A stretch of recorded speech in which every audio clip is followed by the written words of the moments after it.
నేను మీ ప్రజాగొంతుక news reporter Sheikh Shakir. Nalgonda జిల్లా కేశరాజుపల్లి శివార్లో సంచలనం సృష్టించిన సాయి కుమార్ హత్య కేసు ఛేదించిన పోలీసులు. అప్పు ఇవ్వనందుకే సిమెంటు రాయితో అతి కిరాతకంగా మర్డర్. డీఎస్పీ శివరామరెడ్డి పర్యవేక్షణలో కేసును ఛేదించిన ప్రత్యేక పోలీసు బృందం. కేవలం 30,000 రూపాయలు అప్పు ఇవ్వనందుకే అతి కిరాతకంగా చంపిన దుండగులు.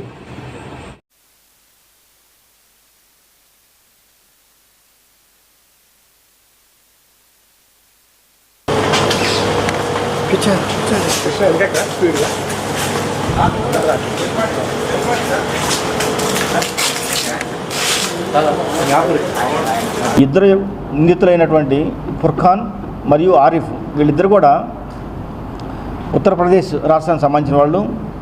ఈ ఫుర్ఖాన్ అనే వ్యక్తి ఆల్రెడీ మ్యారేజ్ అయింది, సుమారుగా 37 సంవత్సరాలు ఉంటుంది, భార్య, ఒక పిల్లలు ఉన్నారు. ఇతను చీరల వ్యాపారం చేస్తాడు.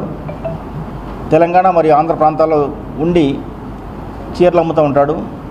అతనికి తోడుగా అదే ఊరికి సంబంధించిన ఆరిఫ్ అనే వ్యక్తిని కూడా పిలిపించుకున్నాడు. వీళ్ళిద్దరు కలిసి గత 15 రోజుల నుంచి ఈ నల్గొండ పట్టణ లిమిట్స్లో చీరలు అమ్ముతున్నారు. ఆ చీరలు అమ్మే క్రమంలో ఈ మృతులైనటువంటి బోధ్ సాయి కుమారు వీళ్ళకి పరిచయం అయ్యాడు. పరిచయం అయిన తర్వాత ఆ పరిచయం కొంచెం ఫ్రెండ్షిప్గా మారింది. అయితే ఇతను బోధ్ సాయి కుమారు పండగలు చేస్తుంటాడు అన్నమాట. ఎక్కడైనా శివసత్తుగా ఉండి ఎవరింట్లోనన్నా ఏదైనా ఫంక్షన్ చేసినప్పుడు దేవుని కార్యక్రమాలు చేస్తుంటాడు. ఆ టైంలో అతను మీద ఒంటి మీద ఎప్పుడు బంగారు ఆభరణాలు పెట్టుకుంటారు. వీళ్ళు చేసే బిజినెస్ అంత లాభసాటిగా లేకపోయేసరికి అతని దగ్గర నుంచి డబ్బులు అడిగారు. ఒక 30,000 అడిగితే నా దగ్గర లేవు అని చెప్పి తిరస్కరించాడు.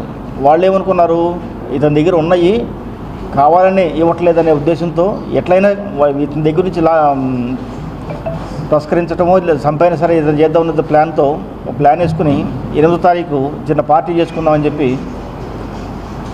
ఇతన్ని తీసుకెళ్తారు. ఈ కేశరాజుపల్లి అవుట్స్కట్స్లో కొత్తగా వెంచర్ వేస్తున్నారు.